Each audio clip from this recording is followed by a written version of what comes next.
to talk about who gets the money in the bank. I'm attorney Vernita Williams.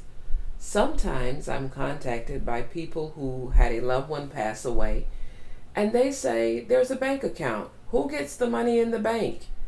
And sometimes there's even a controversy about who's supposed to get this money, because before the person passed away, they created conflicting documents.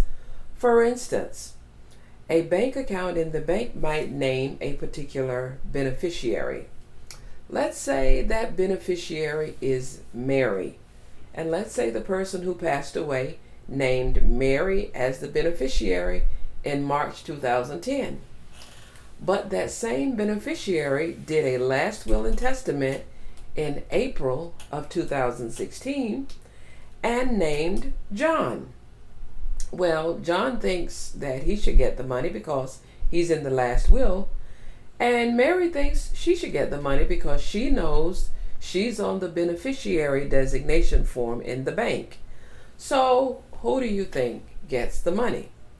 Does the last will and testament, which was done most recently, control who gets the money?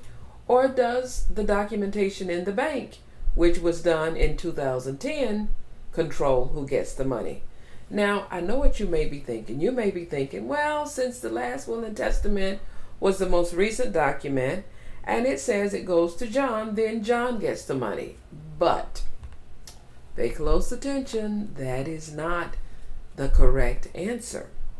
Here's the thing, what is on file with the bank will control who gets the money. Now, why do you think that is? Well, it is because in most instances, courts will rule that the bank documents will control because, guess what?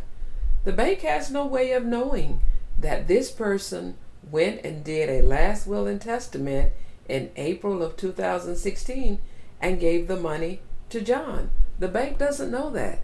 So the court is not going to make the bank responsible for knowing what you didn't go inside of the bank and tell them by changing your records. So whenever a person who does not understand that you should not be placing your bank accounts and your beneficiaries for bank accounts in your last will and testament, whenever you do that, then that may be something that's not going to be enforced, because the bank that has another person on file as the beneficiary will have no way of knowing that you have a will and that you've decided to change your mind about who gets the money.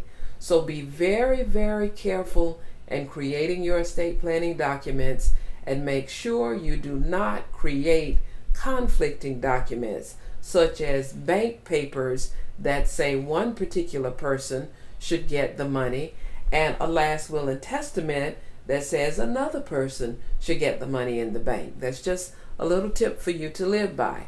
Remember, whenever you're doing estate planning, don't assume it's simple and that you know how to do it. Make sure you get an experienced estate planning attorney so that you can avoid making mistakes like creating conflicting documents.